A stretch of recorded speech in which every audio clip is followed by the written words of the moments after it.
दोस्तों, हम और आप में से ऐसे बहुत से लोग होंगे जिन्होंने अब तक हवाई जहाज में सफर नहीं किया होगा, लेकिन बात अगर एक लंबी यात्रा की आएगी तो आप में से ज्यादातर लोगों की यही राय होगी कि वो यात्रा आरामदेह, सुखद और तेज रफ्तार की तो होनी ही चाहिए, ताकि सफर का भरपूर आनंद आए और सफर कब खत्म हो जाए ये भी पता ना चले। और अगर ऐसी यात्रा कहीं संभव है तो वो है केवल हवाई जहाज। लेकिन यही हवाई जहाज और इसका सफर कई बार एक विपरीत रूप भी ले लेता है, एक ऐसा रूप जिसमें आराम हराम हो जाता है, सुख दुख में बदल जाता है और जहाज की तेज रफ्तार गंतव्य को ना जाकर सीधा मौत के मुंह में ले जाती है। और इससे पहले कि कुछ समझ में आता है तब तक बहुत देर हो जाती है। इतनी देर की जहाज के साथ हुए कई हादसों में तो ये तक नहीं पता चला कि वो हुए कैसे, उन्हें किसने किया और उन हादसों के पीछे का मकसद क्या था। और आज की इस वीडियो में हम आपको हवाई जहाज के साथ घटी कुछ ऐसी ही रहस्यमयी घटनाओं के बारे में बताने जा रहे हैं, जिन्हें जानकर हम तो पहले ही हैरान हो चुके हैं। अब बारी है आपकी। जब आपको जहाज पर रहने वाले भूत के बारे में और उस भूतिया जहाज के बारे में पता चलेगा तो साल 2014 में ऐसा लापता हुआ कि आज तक भी नहीं मिला। स्टीवर्डेस, ये वही नाम है जिसने कभी अर्जेंटीना और स्पेन के लोगों को इतना डरा दिया था कि लोगों को अपने आसपास की चीजें भी रहस्यमयी लगती थी। एक फ्लाइट अटेंडेंट जिसे अपने काम और शायद अपना जहाज जिस पर वो काम करती थी, उससे इतना प्यार था कि जीते जी तो उसने कभी भी फ्लाइट को मिस नहीं किया। और बताया जाता है कि मरने के बाद भी उसने जहाज का साथ नहीं छोड़ा। जी हाँ, सही सोच रहे हैं, वो एक भूत बन गई, जिसे आगे चलकर लोग स्टीवर्डेस के नाम से भी जानते थे। बताया जाता है कि वो महिला एक गंभीर बीमारी का शिकार थी, लेकिन घर पर आराम करने की बजाय वो फिर भी ड्यूटी करती रहती थी। और एक दिन अचानक फ्लाइट के दौरान आसमान की ऊंचाइयों में उस अटेंडेंट की तबीयत खराब हुई और उसकी मौत हो गई। इस घटना को एक साधारण मौत की तरह बताकर एयरलाइन अपना पल्ला झाड़ लिया और सब कुछ पहले जैसा हो गया। लेकिन 2 हफ्तों के बाद जब इस जहाज को सर्विस के लिए ले जाया गया, तब इसे ठीक कर रहे 2 सर्विस इंजीनियर्स को जहाज के अंदर किसी के होने का एहसास हुआ, जिसकी परछाई भी उन दोनों ने अपनी आंखों से देखी। लेकिन उस बात को जब उन दोनों ने बाकी के सभी लोगों को बताया तो उन पर किसी ने भी यकीन नहीं किया। लेकिन जब यही बात उस जहाज को उड़ाने वाले पायलट और उस पर सवार यात्रियों ने भी बताई कि उन सभी ने एक महिला अटेंडेंट को जहाज के अंदर देखा है, जो बाकायदा यूनिफॉर्म में भी थी, लेकिन उसका अस्तित्व केवल झलकियों भर का था, जो कभी दिखता था और कभी गायब हो जाता था। यही नहीं, ऐसी घटनाएं कई और भी बार हुई जब लोगों ने स्टीवर्ड्स का भूत अपनी आंखों से देखा। और जैसे जैसे ये बात मशहूर होती गई तो वैसे वैसे वो जहाज भी भूतिया होते चला गया। इसका नतीजा ये हुआ कि साल 2001 के आते आते इस जहाज की ये हालत हो गई कि डर के मारे लोग इस पर बैठने तक को मना करने लगे, जिसके चलते इसे उड़ान भरने से रोक दिया गया और इसे अर्जेंटीना के ब्यूइनस एयरीज एयरपोर्ट पर ही छोड़ दिया गया। बताया जाता है कि आज भी स्टीवर्ड्स को लोग अपनी आंखों से देखते हैं। एक खाली जहाज के अंदर फ्लाइट अटेंडेंट का भूत टहलता है। कई बार जहाज से तेज आवाजें आती हैं, तो कई बार लोगों ने यूनिफॉर्म में एक महिला को कुछ इस तरह से चलते हुए भी देखा है, जिसे देखकर ऐसा लगता है मानो कोई महिला अटेंडेंट यात्रियों की सेवा में लगी हो।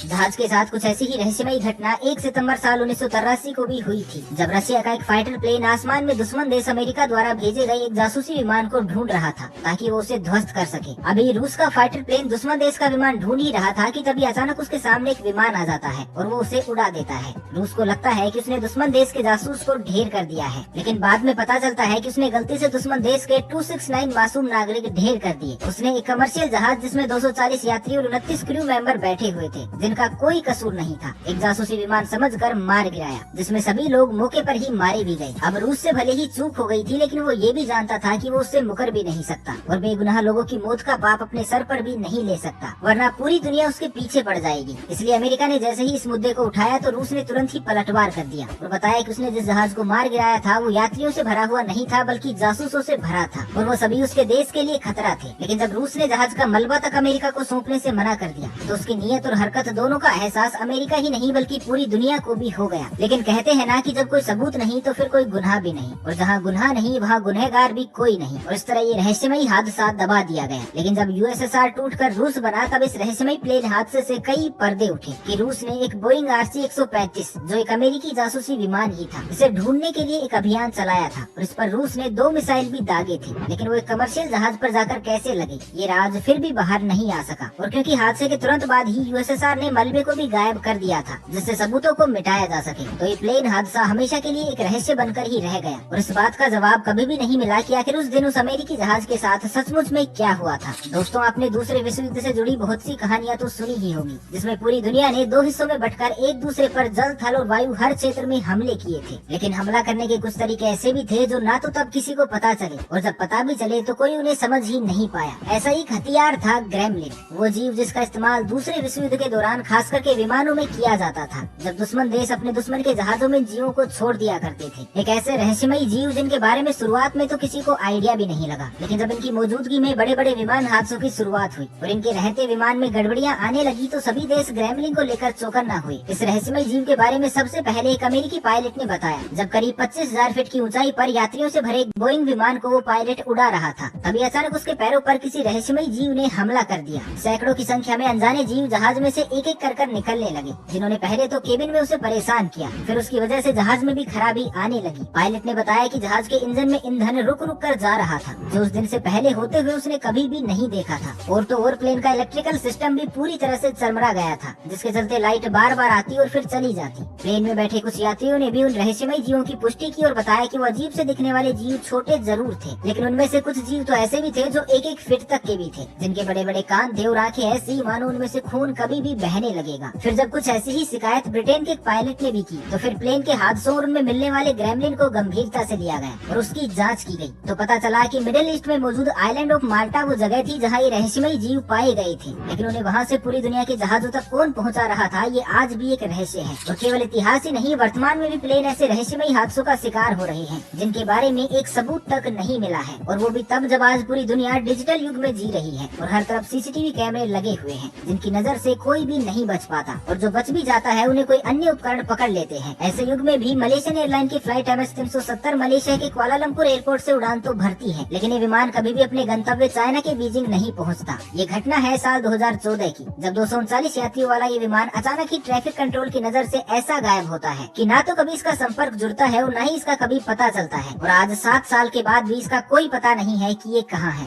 समुद्र से लेकर नदी, नाले, जंगल, कई कई देश और उनके संसाधन, सब कुछ इसे ढूंढने में झोंक दिए गए, लेकिन इस जहाज का एक टुकड़ा तक भी कोई नहीं ढूंढ पाया, जो ये साबित कर दे कि ये जहाज कभी बीजिंग नहीं पहुंचा था और संपर्क टूटने के चलते ये रास्ता भटका और किसी जगह टकरा कर ध्वस्त हो गया। यही नहीं, इसे आतंकवादियों द्वारा हाईजैक किए जाने से लेकर इसमें लगे ट्रांसपोंडर की खराबी जैसी कई संभावनाओं पर शोध, जांच, सब कुछ कर लिया गया, लेकिन कोई भी उस राज से पर्दा नहीं उठा पाया कि आखिर बीजिंग न पहुंचकर एक जहाज कहीं और कहाँ गया, और अगर कहीं जाकर क्रैश भी हुआ था तो उसका मलबा आखिर क्यों नहीं मिला। कमाल की बात तो ये थी कि MS-370 को इतने बड़े पैमाने पर ढूंढने का प्रयास किया गया था कि बताया जाता है कि हिंद महासागर का करीब 5 लाख हेक्टेयर का इलाका तक खंगाल दिया गया था, लेकिन जहाज का फिर भी कुछ पता नहीं चला। और आखिर 3 साल तक खोजने के बाद जब सभी देश थक गए तो इस जहाज को खोजना ही बंद कर दिया गया, जिसके बारे में तो अब लोग ये भी कहने लगे हैं कि शायद MS-370 टाइम ट्रेवलिंग का शिकार हुआ था, जो अब भी टाइम ट्रेवलिंग कर रहा है। अब इसके पीछे का सच क्या है ये तो समय आने पर ही पता चलेगा, लेकिन फिलहाल के लिए तो ये रहस्य वैज्ञानिकों के लिए सबसे बड़ा सरदर्द बना हुआ है। तो दोस्तों बस आज के लिए इतना ही, मिलते हैं एक नई वीडियो में, तब तक के लिए खुश रहें, मस्त रहें, हंसते रहें, भगवान करे आप सभी का दिन शुभ।